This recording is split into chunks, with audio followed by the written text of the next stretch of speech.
Right. Well, one of the conversations that Jeannie and I had last night was that we were both enjoying how doing the show in this way, taking an article like this and going through it from the perspective of the work, opens many more questions than usually show up on the show, and different questions that usually show up. And of course, you've heard me say many, many times over the years that the most important part of the show is the questions, because when the presence of the right frequency of question is there, then the answer has to spontaneously come if we're not stuck in carbon-based memory. And so thinking that the next thought was that perhaps we put out to you, if there are articles, things that you're working with other than this, things in this arena that you'd like some clarification on, you'd like some support with, you'd like deeper understanding, or just our perspective from the point of view of this work, as we're doing with this article from Dr. Sapolsky, then it would be cool to submit things to us. And I'm thinking in terms of maybe shifting the energy of the show in that direction. We'd cover a broader perspective on this work and be able to bring the perspective of this work into many other arenas of thought. And so that's kind of one of the things we're thinking about at this point. So if you have a thought in that direction, push one, let's talk about it. Otherwise, we're going to go back to that article. And again, this is a Stanford-trained biologist named Robert Sapolsky, and he's written a book around the idea that, or his conclusion, after working with baboons for several decades, is that we as human beings have no free will. And so I'm going to begin, if you want to catch up with where we're at, we talked about this on Friday, we talked about it yesterday, Monday and Tuesday. Jeannie has set up a page, /free will. So on our website, and so we'll put all of these shows on that page and some of our other stress-related resources. So we've also got a page on stress that Jeannie's put in there, which has the video from Dr. Sapolsky and his work with baboons, and what he showed with that's pretty powerful. I love what he does. So we're about the middle of the article. Robert Sapolsky understands that saying that people have no free will is a great way to start an argument. This is partly why he put off writing his book for years. For fellow adherents of determinism, the belief that it's impossible for a person in any situation to have acted differently than they did, Sapolsky's scientific defense of cause is welcome. Quote, "Who are we and what we do is ultimately the result of factors beyond our control. And because of this is his thesis, we are never morally responsible for our actions in the sense that would make us truly deserving of praise or blame, punishment and reward." Pardon me, that's my error. That I was thinking that was Sapolsky's quote, but this is an author who agrees with him, a philosopher named Greg Caruso. And he read early drafts of his book, and he goes on to say, "I'm in agreement with Sapolsky that life without belief in free will is not only possible but preferable." And then it's interesting, they give a little bit of the history of this gentleman who just made that statement, Caruso. He's the co-director of the Justice Without Retribution Network. Now, remember, one of the objectives of this work is to support people recognizing that, one, we live in a world of energy. Let's listen to Einstein. On such things as matter, we've been all wrong. What we have heretofore called matter is energy. Energy whose vibrations have been so lowered as to be perceptible to the senses, there is no matter. So we're not in a material world. We're in an energetic world. And living in an energetic world, whatever energetic patterns we focus on, we tend to strengthen and create out of. You've heard me say it oftentimes that probably one of the greatest atrocities done to us as human beings down through the ages is that we've had hidden from us the fact that we are by nature creators. As long as we're in the state that Sapolsky's describing here, we are unconscious creators. He's right. All of those influences, all those dynamics end up becoming what we create our lives out of. But when we choose to become conscious, and we choose to remove inclinations from the carbon-based memory, from this body-mind unit, then we're freed of the influences that he's talking about that are theoretically running us. My offering is, for most people, it's true. They're just automatons functioning out of whatever energetic dynamics happening to be pushing them around. And they have little or no ability to actually choose between energetic patterns. Whichever is strongest tends to rule the roost. That's why with the forgiveness process, you'll confront and deal with certain issues over and over and over and over again, because each time you do confront one of those issues and you apply forgiveness, you'll weaken its energetic influence a little bit, a little bit, a little bit, and a little bit until you're freed of it. And that's where choice lies. When one of these energetic patterns comes up that runs me, if I fall into it and just play it out, I'm doing exactly what Sapolsky says. There's no free will in that. But if it comes up, I don't have a choice about whether it comes up. That's true. But where my free will lies is when it comes up, I have the ability, if I have the tools and the awareness, to change it. Now, it might take many, many worksheets to go through any one particular emotional trauma in my genetic history. Sometimes you end up forgiving 10 times a minute when energy starts to move and the healing crisis is on. And one of the things that we'll point out in moving in the direction of realizing and living your life as a creator is that you've got to be able to watch what energies you engage in. And one of the ways to observe the energetic patterns that you're locked into and can forgive and therefore get free of is by watching your words. So this gentleman is a co-director of a group called Justice Without Retribution. Now, knowing that you're a creator and focusing is a creative act, whatever energetic patterns you're focused in, you're going to produce in the world. Let's say that somebody stands out on the street corner, somebody who just has had all kinds of trauma in relationship, and they stand out on the street corner with a bullhorn, and they tell you what it is, as this title of this organization is, what they don't want.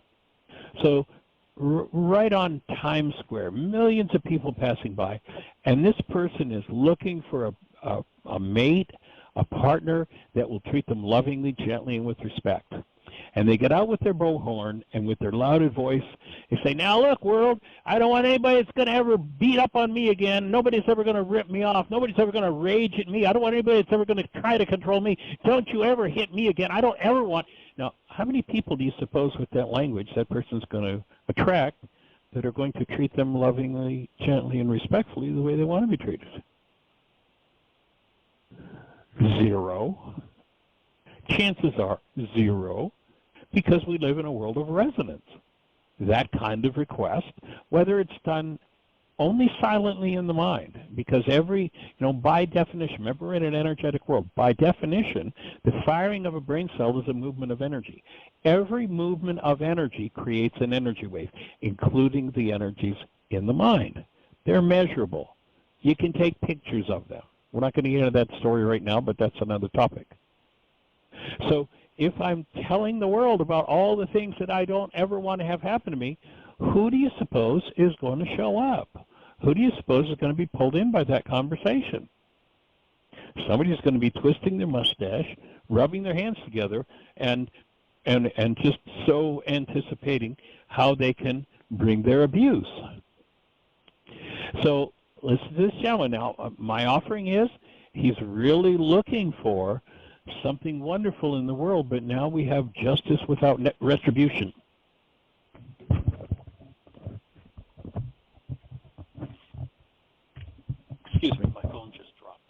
colder. So, first of all, my offering is most people, when they talk about justice, really are not talking about justice at all. They're really talking about getting even. You know, we hear yes, that family wants justice. What do they want? I want that person to pay and go to jail and be punished for what they did. So we're not looking for justice in that sense. What we're looking for is a world of love, gentleness, and respect between people. And then, so first vibration that goes out with the focal point, justice, I'd offer, will tend to create or attract or resonate that mindset of injustice, and then without retribution. Now, if I say don't think about the color of your car, what fires in your brain cells? The color of your car. Nothing else fires. That's what fires. And people say, well, I'm not thinking about the color of my car. So, well, in order to think about it, notice, or not think about it, notice you had to think about it. It's resonance. The mind simply resonates. And whatever is in regulatory speech, in this case in particular retribution, this is a mind that's working against itself. If this person wants to go out and create a world where those who commit crimes are acknowledged as people living in trauma and need to be put in warm, loving, gentle, caring environments for healing, what do you suppose the name of that organization would be? Might it be something like Healing and Care in the Presence of Love for those who've fallen away from human behavior? Now we've got language that's going to take us to human behavior, healing, and caring. So what are the inclinations in the mind? And oftentimes what happens is, out of the inclinations in the mind of what we want to create, because we haven't resolved in ourselves the issues around that, we end up with things like justice without retribution. So he goes on to say, so he's the director of this organization, and he says these energetic influences, the offering is that these energetic influences from carbon-based memory that have us working against ourselves advocates, in this case, an approach to criminal activity that prioritizes future harm rather than assigning blame or antisocial behavior, for violent or antisocial behavior. So, great idea. Let's stop assigning blame, but if the focus is blame, what do you suppose is going to be the underlying dynamic of the creative process?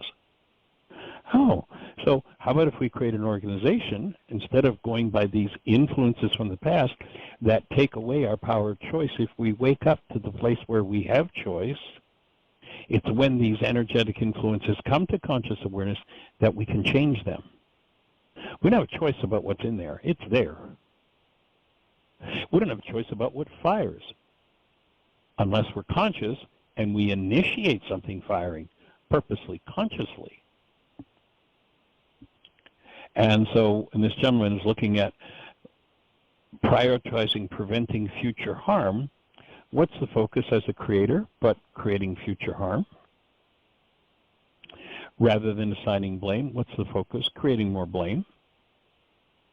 So what do we want to do? We want to gently and with respect bring people who are living in guilt and fear and blame into a space where they understand that blame, self-blame, or attracting blame from others can be healed.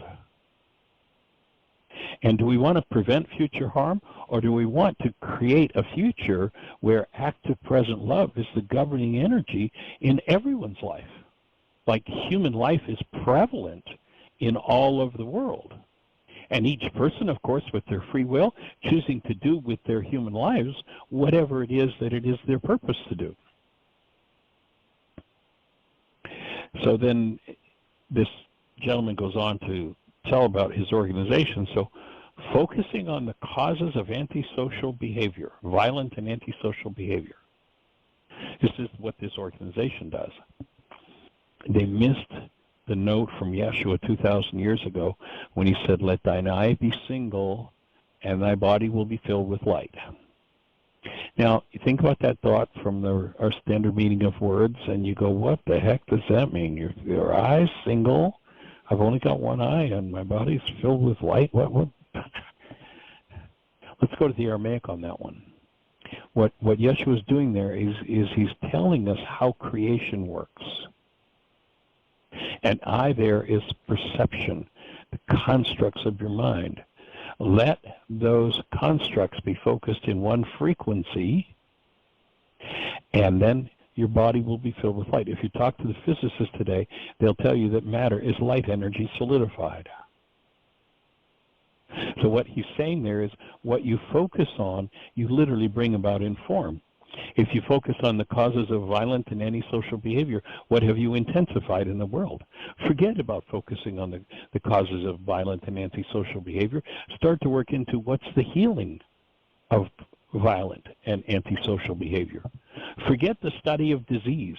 You know, very early in my career, when I decided to head in the direction of naturopathic medicine, and I looked at, pharmaceutical medicine, and the whole focus was on disease, and the study is disease. In fact, there's a thing they call the second-year syndrome that they've recognized across the board, whether it's schools of psychology or schools of medicine, is that when you're studying what is aberrant, you end up suffering from the symptoms of what you're studying. So by the second year of studying, that second-year syndrome says whatever you've been studying, the diseases tend to become manifest in your life, tend to become expressed in your form. Why? Because we're creators, and the world is energy, and the form tends to move in the energy that one is directed in. Oh, let thine eye be single. So what you'll find is a study of health and healing, the cause of health, is far more profitable than the study of disease. And so rather than the causes of violent and antisocial behavior, let's look for the tools with which to heal the minds of those who are stuck in violent or antisocial behavior. And then to get rid of this idea of punishment. We live on the punishment planet. Virtually everybody thinks, you hear about the person, let's say, who's abused a child. What do most people want to do to the child abuser? Abuse them. Well, when you realize you live in an energetic world, if the influence of abuse comes in and you are abhorred by it, it is an absolutely abhorrent thing to you, and you want to abuse, why is it you abhor that energy? Because it's in you. It's your opportunity to heal that energy in you and free yourself from it. So, and then he completes with a powerful statement, allow us to adopt more humane and effective practices and policies. Now, the whole objective of this work, that piece of his descriptor, this gentleman that Caruso, who's a determinist, and read Sapolsky's book in advance for him, I'm in full agreement with that final piece. It's like, let's move into functioning as human beings. That's the work we're doing here. And in my experience, and I'm open to be corrected, but I've been looking, studying, working in every arena I could from one end of the world to the other. Been to China and looked at their healing practices, been to Tibet, looked at their healing practices, been to Greece to look into the philosophies and what happens there. Been all over the world. And my offering is, there's only one consistent, persistent way to change these influences that Sapolsky's talking about so that you actually capture or bring to life your ability to have choice and therefore free will.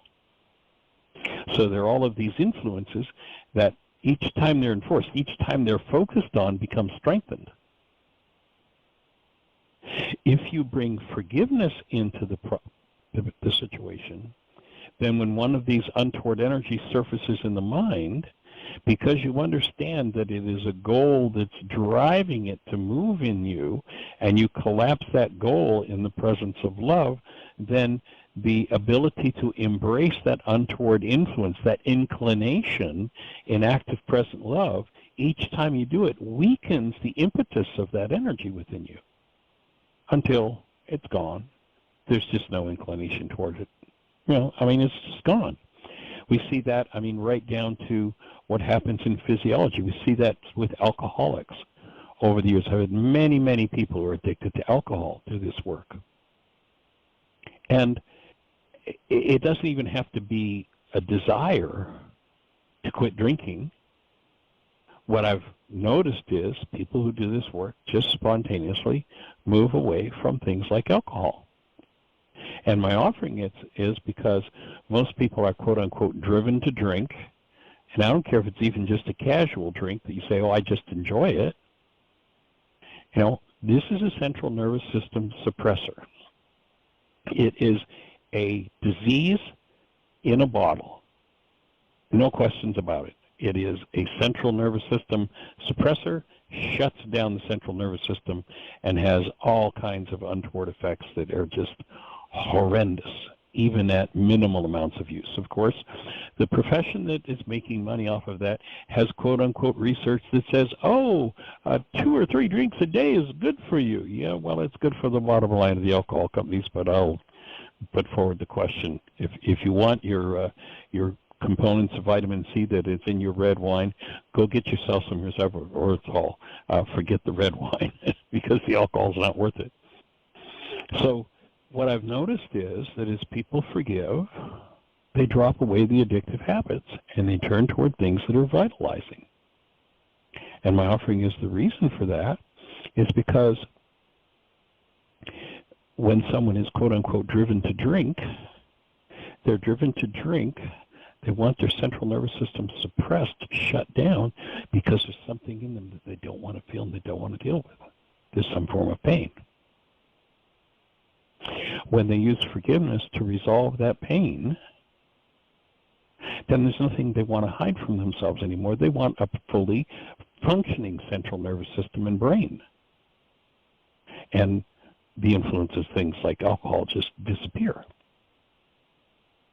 And so my offering is that the only thing that I have found that consistently, persistently moves people toward that goal, and it is an ongoing lifetime of work, is actively engaging in the process of forgiveness.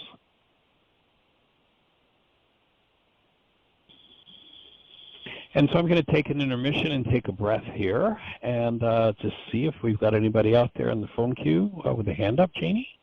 If any of this has aroused anything for you, thoughts, questions, answers, refinements, experiences to share, then please push 1. Let's have a conversation. If you're on one of those stations where we can't see you in our control panel, if you would just dial the call-in number for the show, which is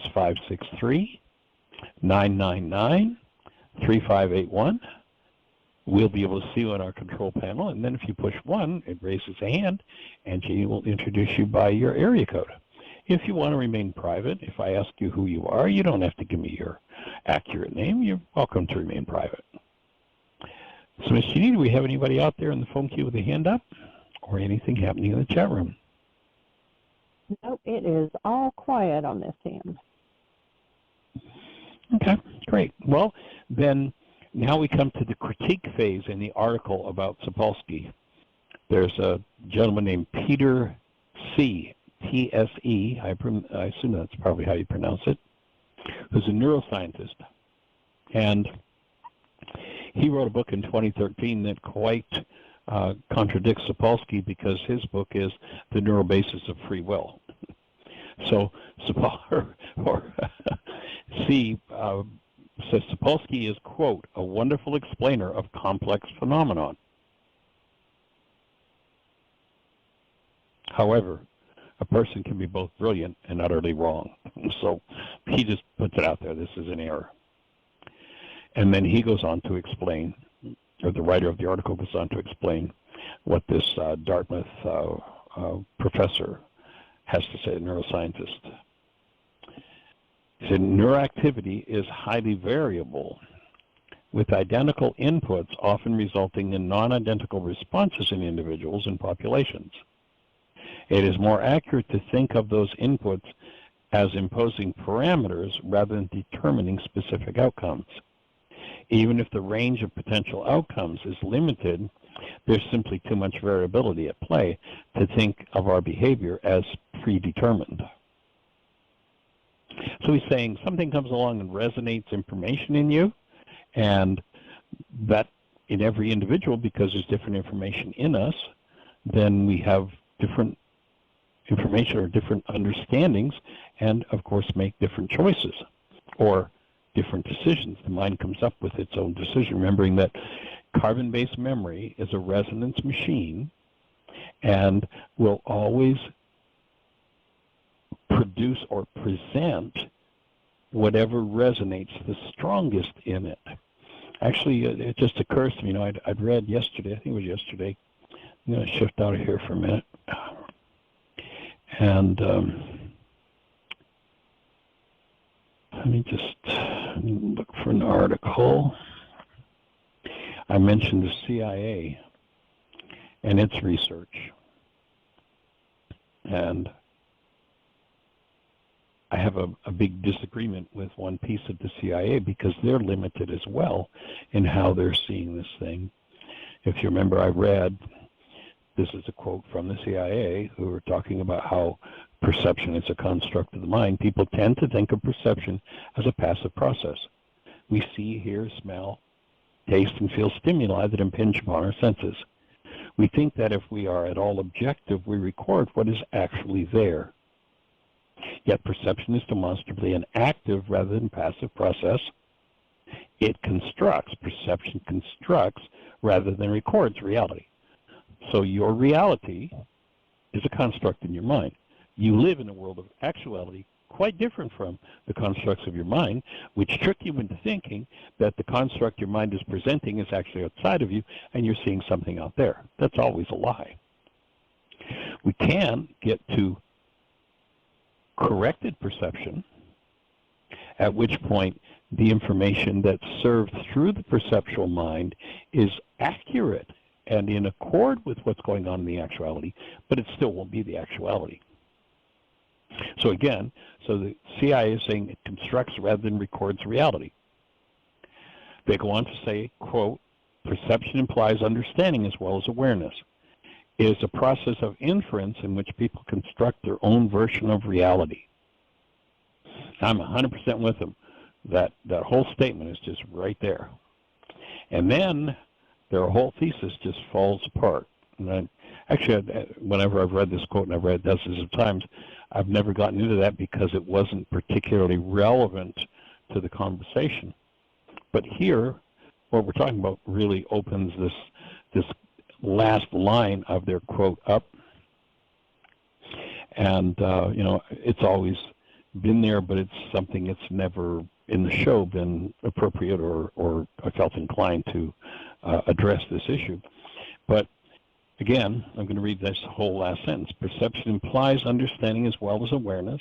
It is a process of inference in which people construct their own version of reality on the basis of information, and then what they say is provided through the five senses.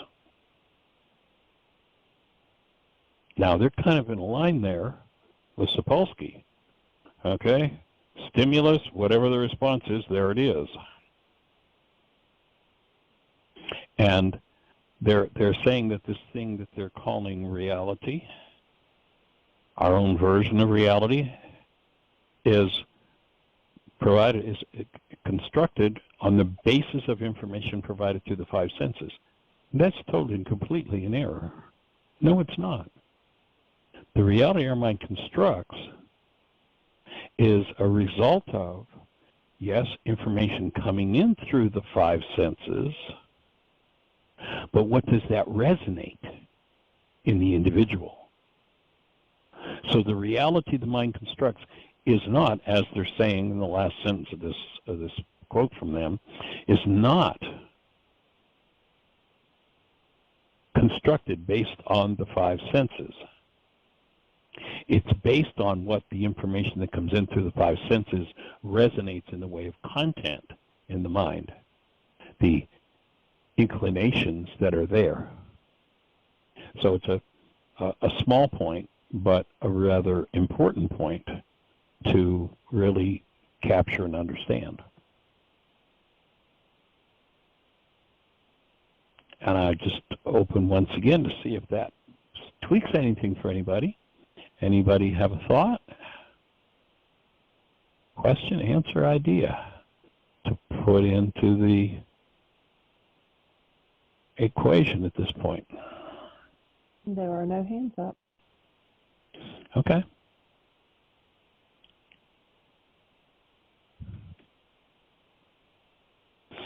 So the gentleman from Dartmouth, his book Behave, The Biology of Humans at Their Best and Worst.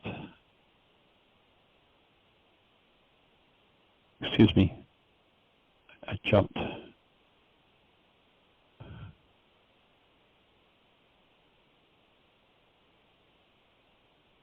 The Dartmouth is the neural basis of free will. Right. Yeah. My screen just jumped on me. Give me just a second here.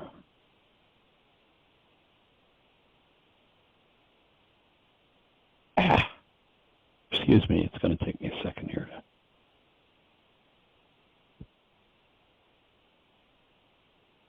Get my screen back in line here.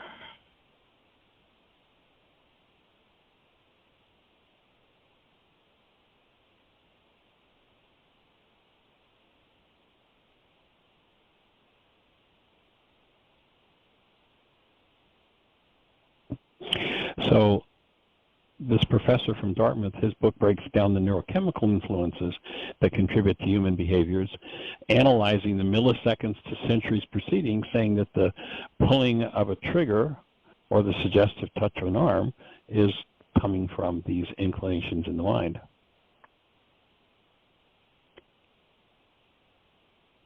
And the book we're talking about of Robert Sapolsky, by the way, is entitled Determined, A Science of Life Without Free Will. If you are inclined to read it, it is an interesting perspective on life. And we're looking to put his thoughts in the context of this work, and wherever there are things that don't agree, just point them out, and then it would be interesting to have a conversation with Robert on this topic. It would be kind of fun to do. He's done some really awesome stuff. So, in his book, Sapolsky goes a step further. The article goes on to say, if it's impossible for any single neuron or any single brain to act without influence from factors beyond its control, Sapolsky argues, there can be no logical room for free will. Now, for me, that would be like, so I sit at my computer, and if my input to the computer calls up certain information, I can't do something different than that information? Here's where, to me, the free will argument falls apart, or the lack of free will. If I'm sitting at my computer, yeah, there's no choice about what comes up when I type certain keys, when I hit certain keys.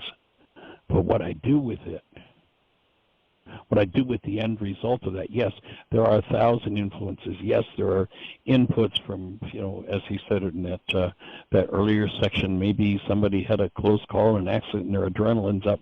Somebody else is, quote unquote, in love, and the hormones are running.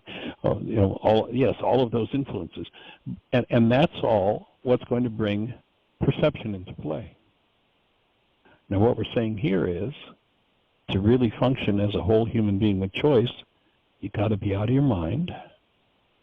Remember how often we've talked about become the thinker apart from the thought, the feeler apart from the feelings, the actor apart from the actions. So I step back and I observe my mind in operation, just like I look at my computer screen, and my computer screen says, because there's a corrupt program in it, 2 and 2 is 5. Well, okay, there's no choice about what the computer's going to do. That's what's in it. But now that it's on the screen, I can say, ooh, there's an error, and I can go in and fix that. That's exactly what forgiveness does. So I would agree with him if we're just talking about, again, carbon-based memory.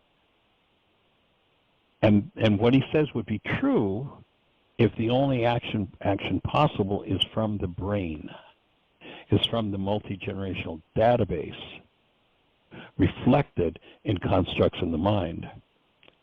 But at this point, he's only talking about inclinations.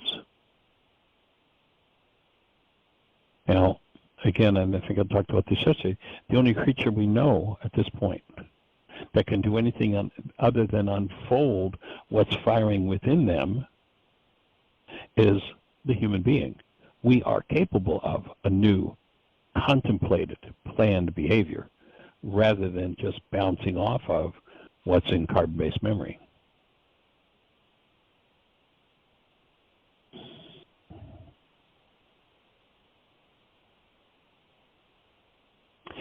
So the author of the article goes on to say, a big question mark, but like with everything, we have no meaningful command over our choice of careers, romantic partners, weekend plans? And Sapolsky says no.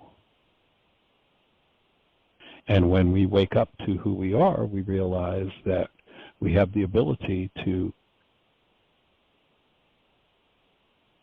do something other than be subject to what's firing in brain cells.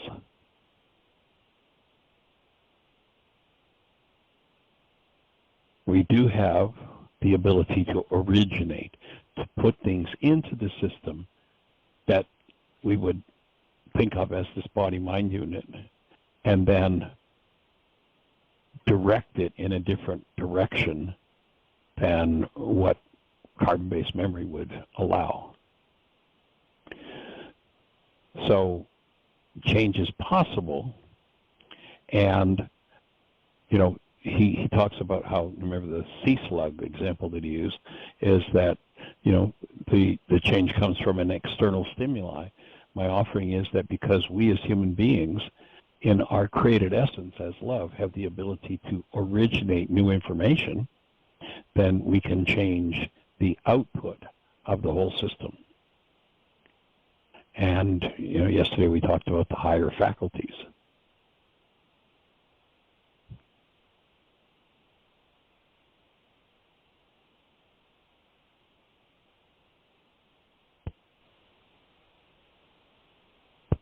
Excuse me, somebody just dialed into my phone here, interrupted the flow.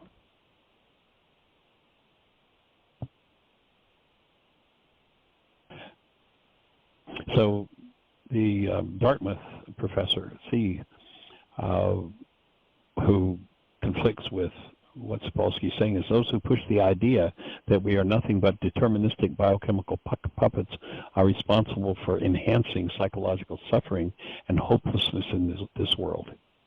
Even those who believe biology limits our choices are wary of how openly we should embrace that. Saul Smilansky, a philosopher from the University of Haifa in Israel, is the author of a book called Free Will and Illusion.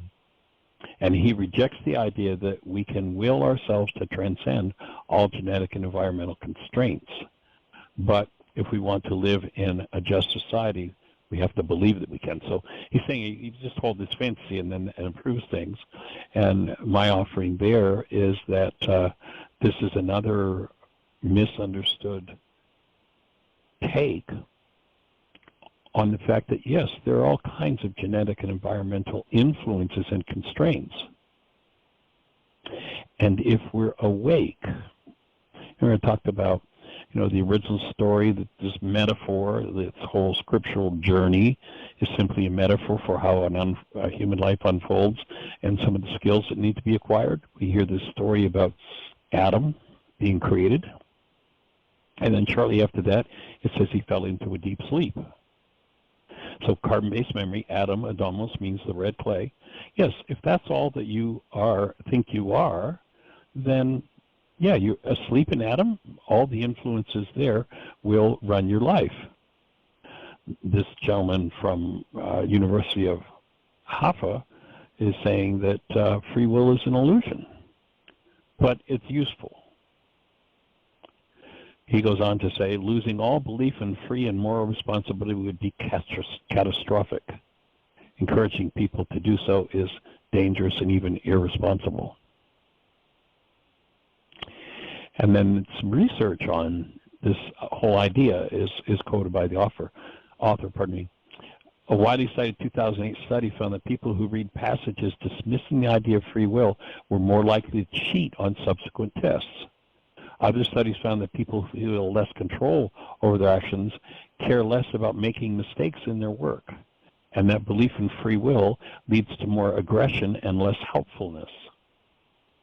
So there's a big conversation about it going on in the world, and Sapolsky discusses those concerns in his book, ultimately concluding that the effects seen in such experiments are too small and their lack of reproducibility too great to support the idea that civilization will crumble if we think we can't control our fates. The more compelling critique, Sapolsky says, is eloquently articulated in the short story, What is Expected of Us, a speculative fiction writer called Ted Chiang. The narrator describes a new technology that convinces users that choices are predetermined, and it becomes a discovery that zaps them of their will to live. It's essential that you believe and behave as if your decisions matter, the narrator warns, even though you know they don't.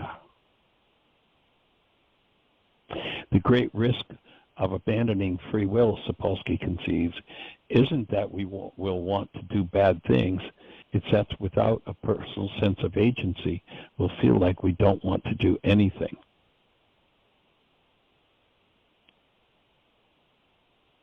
Goes on to say, it may be dangerous to tell people that they don't have free will, he says. The vast majority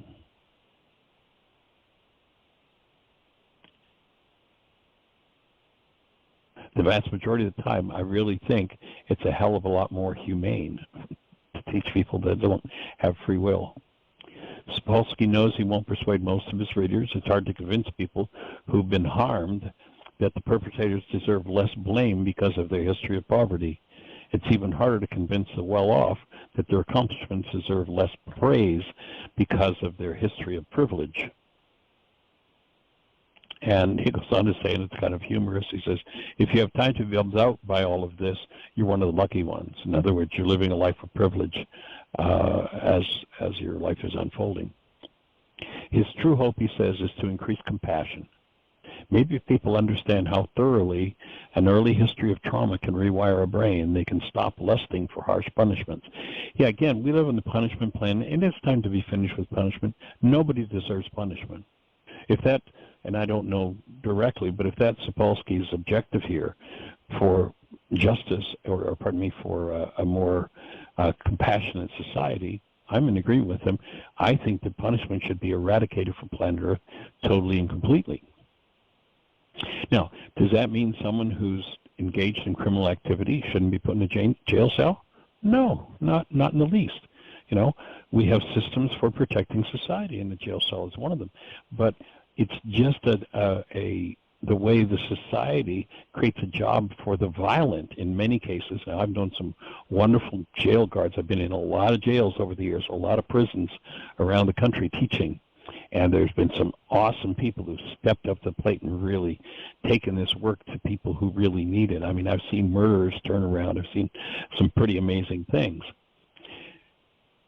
And we don't have to get rid of free will to create a more compassionate society. Actually, one of the other results of forgiveness is that when we forgive, when we remove the energetic dynamics of hate and fear, hostility, vengeance, the desire for punishment of others, the inflow of human essence, aside from being, the actual state of being is love.